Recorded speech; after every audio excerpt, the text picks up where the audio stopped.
Hey guys, how's it going? Gaz here, and today I'm going to be talking about The Amazing Spider-Man 2, which hits cinemas on Wednesday in the UK. It is directed by Mark Webb and written by Alex Kurtzman. Stars Andrew Garfield, Emma Stone, Jamie Foxx, Dane DeHaan, and Paul Giamatti.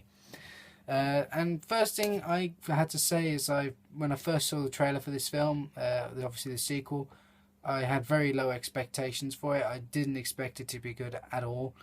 Well, I say good, but nothing too special. But it surpassed my expectations by a long shot.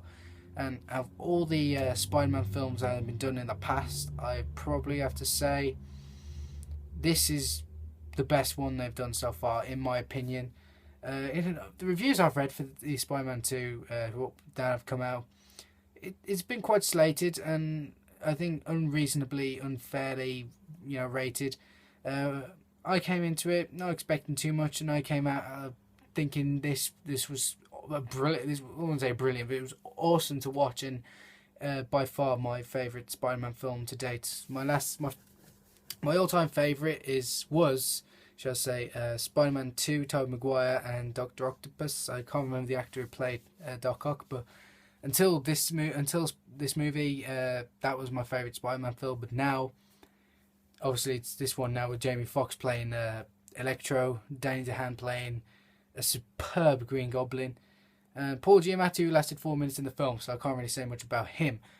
But the overall film, I really enjoyed it. I felt it was good.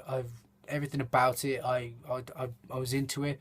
The relationship issues between Gwen and Peter were very interesting, and also we get more light on Peter's parents, which I will go into spoiler territory. I will warn you, especially like at the start of the film. It's basically going where the first one ended regarding his parents, the flashback when Peter was a kid, and it goes past that and what they did as soon as they left him with Aunt May and Ben.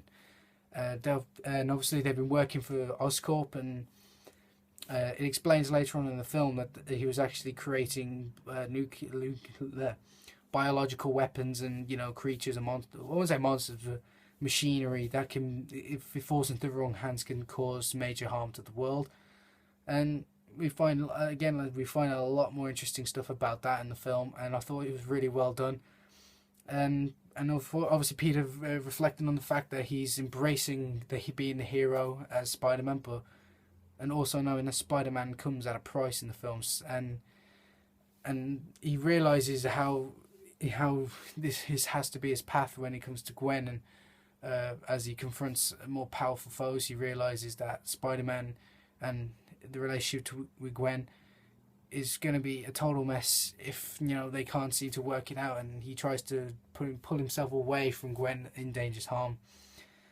And I was really into it. I liked the way it was written. I liked the story between Aunt May and not Aunt May, sorry, his Peter's mom and his dad. I think that was a really good story and how it intertwines with Oscorp's history. The relationship between Peter and Gwen, especially, like them trying to work things out while being the Spider-Man, but Peter just won't. He wants to live up to Gwen's dad's promise from the first film after he died, saying if you love Gwen, you stay away from her and keep her safe, and that's what he tries to do. But love is a strong thing, and then obviously if he's in love with Gwen in this film, and he fortunately pays the ultimate price by trying to keep things working with that while being Spider-Man. But I have to give it to Dane DeHaan. I thought he was probably my outstanding performances. The performances in general were brilliant. I thought were really, really good in this. Andrew Garfield and Dane DeHaan especially would stand out to me, because this is going into a lot Peter's his heart, basically, with the family past and him trying to understand why exactly they left, and it all ties in with Oscorp Industries, and he realizes that if this is going to be his path, he will have to accept that he can't protect the ones he loves and has to fight the most powerful foes. And the first one was Electro, played by Jamie Foxx, who the reviews that I've read saying that, especially IGN's, they said that Electro was so wasted in this film. Well, as I felt watching it, I thought, I wouldn't say wasted. I think wasted is the wrong word. I said in my opinion, I think that he was used rightly because they didn't do much with him. You know, they gave him the overall plot of how he became Electro and his obsession with Spider-Man, and they couldn't really do much with that. Really, it's just simple. You know, before he became Electro, his character Max Dillon was saved by Spider-Man, and he had the was a not fetish. That's not the right word. That's wrong. He had this more respect and love for Spider-Man because saving his life, and obviously when he gets into becoming Electro, he realizes he wants to be seen by the world, and how that Rex like creates Electro is really cool. If you've seen it, you'll probably know what I'm on about. And overall, it was overall, I thought he was a really good villain. The one villain I say was wasted was Rhino. I felt because Paul Giamatti's a great actor. You know, I've known him for 12 Years a Slave and Rock of Ages is the two most ones I've known him in. And another film, Shoot 'Em Up with Clive Owen. But apart from that, his Rhino was pretty poor. He lasted 2 minutes at the start of the film and at the end as well. That acceptance of at the end. But I say he was the wasted villain, and it's sad really because Rhino is one of my favourite Spider-Man villains. And unfortunately, if you're a big fan of them and they're not used right, it's quite disappointing. So those are the two main villains. The other villain is Dan DeHaan's Green Goblin, who Dane DeHaan I've only known for Chronicle, Lawless, and he played a part in Lincoln, I think. Dan DeHaan in this film was outstanding in my opinion. He was so good as he's better than James Franco's Harry Osborn. Dane DeHaan is the fantastic Harry Osborn, especially with his scenes with Peter and Harry, and them two together playing. It was so interesting and kept me interested in watching. And for me, that's quite it keeps me interested and it wants me to like these characters. And Dan DeHaan put on an excellent performance, and I really liked Harry Osborn in this film because of his portrayal as him. And as Green Goblin, he lasted 5-10 minutes in the film, but he was an awesome Goblin. I think in the future, we'll see a lot more Goblin, and it's a good future at the moment. I'm liking it, and overall, the whole film itself, I enjoyed. I enjoyed the story, the flaws of the film. The fight scenes were CGI.